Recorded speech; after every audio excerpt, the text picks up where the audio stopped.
Fatima Shirazi homemade product इस्तेमाल करने से 1 मंथ में 10 kg तक आप अपना वजन कम कर सकते हैं। सबसे कम दाम में वेट लॉस का तरीका हमारे यहाँ मौजूद है, वो भी no side effect, no diet, no exercise के साथ। आज ही कांटेक्ट करें फातिमा शिराजी होममेड प्रोडक्ट से और अपने आप को खूबसूरत बनाएं। Fatima Shirazi homemade product, golden heads colony, pillar number 213, Rajendra Nagar, Hyderabad.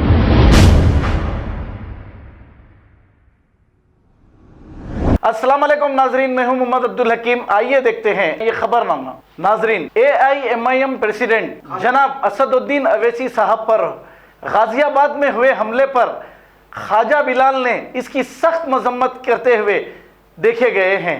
आइए देखते हैं ये रिपोर्ट। ओवैसी साहब पर हमला ये उनकी शख्सियत पर हमला नहीं है, ये एक ऐसी आवाज पर हमला है। ये आवाज हिंदुस्तान के तमाम मुसलमानों की, एक मजलूमों की आवाज, जो सियासी तौर पर जो मुसलमान पिछले तबके में रखे गए।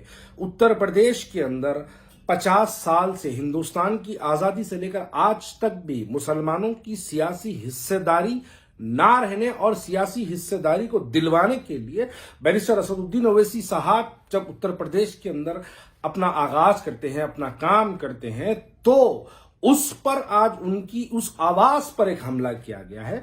इस हमले की सख्ती से मजम्मत करते हैं और हम ये बात को मैं वाज़ेह तौर पे कह दूं कि मजलिस इत्तेहाद अल मुस्लिमीन एक ऐसी जमात है और बैरिस्टर असदुद्दीन ओवैसी साहब एक ऐसी शख्सियत है।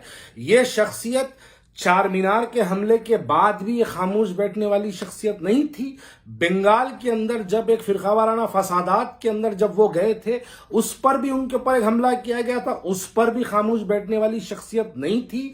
गोधरा के 2002 के गुजरात के दंगों के जलते हुए गुजरात में जब जाके मुसलमानों की एक आवाज उठाने वाली वो भी शख्सियत असदुद्दीन ओवैसी साहब की थी।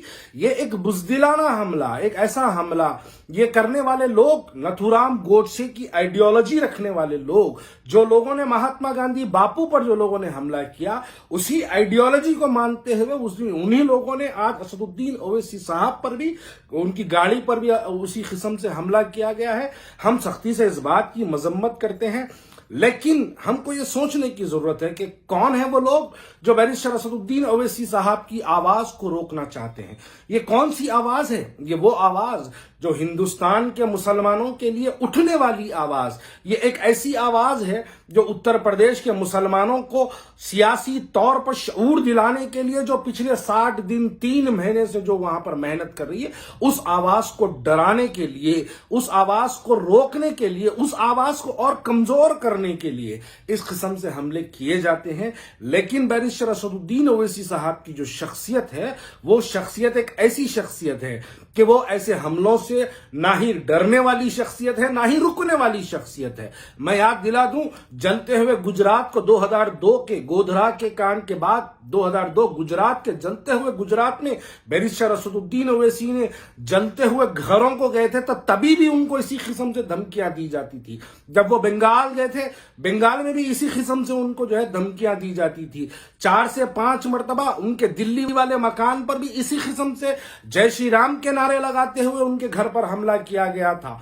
मैं ये बात को इसलिए कहना चाहता हूं कि ये आइडियोलॉजी जो अटैक्ट वाली आइडियोलॉजी है, ये आइडियोलॉजी नथुराम गोडसे के फॉलोअर्स की आइडियोलॉजी है और वही लोग चाहते हैं कि मुसलमान सियासी तौर पर एक शऊर उनके अंदर बेदार ना हो, मुसलमान सियासी तौर पर खामोश बैठे रहे। ये सो कॉल्ड सेकुलर पार्टीज के साथ मुसलमान चलता रहा ताकि मुसलमान सियासी तौर पर अपनी एक आवाज को उठाने के, जो असदुद्दीन ओवैसी साहब जो मुसलमानों को बेदार कर रहे हैं, उस बेदारी से डरकर, उस बेदारी से रोकने के लिए, असदुद्दीन ओवैसी साहब के अज़ाइम को कमजोर करने के लिए, मुसलमानों को डराने के लिए असदुद्दीन ओवैसी साहब की गाड़ी पर आज उस किस्म से हमला किया गया। हम अल्लाह का शुक्र अदा करते हैं कि अल्हम्दुलिल्लाह असदुद्दीन ओवैसी साहब महफूज है। अल्लाह करे कि वो हमेशा महफूज रहे। लेकिन हम मुसलमानों को भी सोचना चाहिए कि अगर वो सियासी लड़ाई लड़ रहे हैं तो हैदराबाद के अंदर बैरिस्टर असदुद्दीन ओवैसी साहब का मुकाबला करने वाला कोई नहीं है। लेकिन अगर वो क्यों उत्तर प्रदेश जाके वहां पर मेहनत कर रहे हैं, क्योंकि उत्तर प्रदेश के मुसलमानों को सियासी तौर पर एक शऊर दिलाने का काम कर रहे हैं, तो ये उन लोगों को जो है ये नागवार गुजरता है, जो लोग मुसलमानों का अपना वोट बैंक समझते हैं, उन लोगों को नागवार गुजरता है और ये रोक तो नहीं पा रहे हैं, लेकिन ये डराने की कोशिश, ये कमजोर करने की कोशिश, मुसलमानों के दिलों में डर पैदा करने की कोशिशें की जा रही है। और उसी कोशिश की वजह से आज बैरिस्टर असदुद्दीन अवैसी साहब पर हमला हुआ। लेकिन मैं आखिर में ये कह दूं कि मजलिस की फितरत डरने वाली नहीं, मजलिस की फितरत रुकने वाली नहीं, मजलिस इस किस्म से और आगे बढ़ेगी। अगर तुम जितने हमले करेंगे उतनी ही मजलिस इत्तेहादुल मुस्लिमीन की ताकत और उभर कर जो है वहां पर काम करेगी। ये ऐसे डरने और ऐसे हमलों से डर कर घबरा कर हम एक हद तक आकर खामोश बैठने वाले नहीं है। यकीनन मजलिस इत्तेहादुल मुस्लिमीन पूरे हिंदुस्तान के मुसलमानों के शऊर बेदार करेगी, सियासी तौर पर उनकी एक सियासी इख्तिदार को हासिल करने की जिद्दोजहद यकीनन मजलिस इत्तेहादुल मुस्लिमीन करते रहेगी।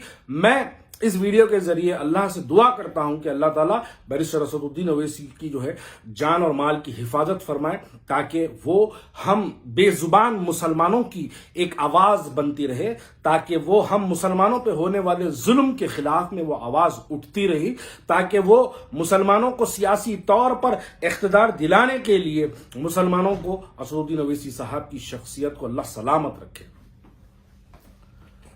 खबर है शहर की, खबर है गाँव की, खबर है सारी दुनिया की। 7H न्यूज पसंद आए तो लाइक कीजिए, शेयर कीजिए और सब्सक्राइब करना ना भूलें। 7H news.